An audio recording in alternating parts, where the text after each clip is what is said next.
Even if the lifespan remains as it is, 80 years, every 10 years you have another big shock. I mean, one of the things many people don't realize about the AI revolution and the automation revolution, they imagine it as some kind of one-time event. We have the big AI revolution in 2025. You have all these truck drivers and taxi drivers and doctors and whatever losing their jobs.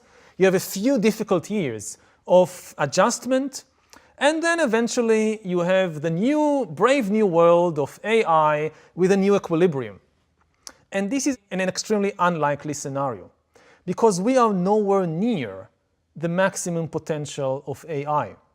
The speed in which it develops is only likely to accelerate. So what we are really going to face is a cascade of ever bigger revolutions in the job market and in many other areas of life, relationships, politics, and so forth. So you have a big disruption in 2025. You have an even bigger disruption in 2035, an even bigger one in 2045, and so forth. And if you look, say, at the job market, so okay, you were a truck driver and they no longer need you, but there is new demand for yoga teachers. So you somehow reinvent yourself at age 40. I'm no longer a truck driver, now I'm a yoga teacher. It's very difficult, you somehow do it.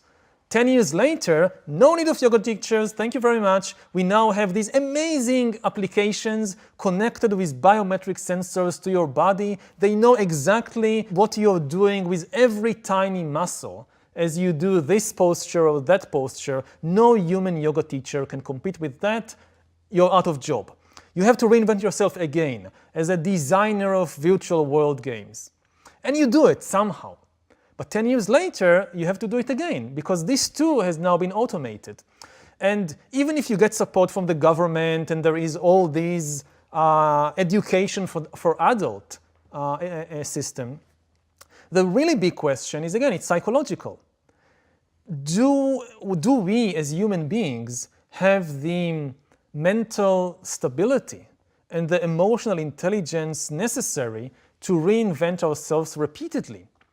And, when you're 20, what you're doing is basically to reinvent